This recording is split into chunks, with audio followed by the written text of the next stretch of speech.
Welcome to the Slop Farm. Enjoy the video. In this video, I will show how to replace side view mirror glass Nissan Altima. Start by parking on level ground and disconnecting the battery to avoid electrical issues.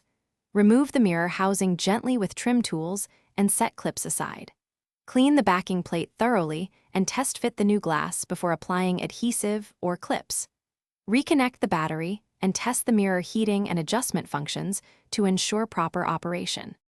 Warm up the adhesive area briefly and follow the manufacturer instructions for cure time and placement. Use a foam pad to press evenly across the glass for consistent adhesion and avoid air pockets. Take care not to touch the mirror surface with bare fingers to prevent oils from affecting bond quality. If clips hold the glass, ensure they snap fully into place and test mirror movement before driving the car. If you're enjoying this guide, please subscribe and hit like. It really helps the channel. Quick recommendation: I love these leak-proof containers for meal prep. They seal tight and save messy cleanups after long days working on the car.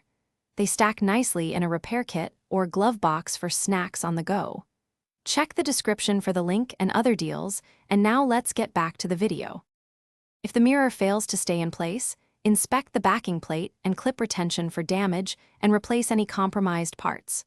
Warped or incorrect glass may not align with the housing and can create blind spots, so double-check part numbers and fitment guides.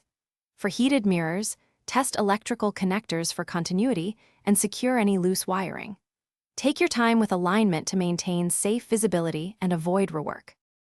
Thanks for watching. Consider subscribing if we helped you today.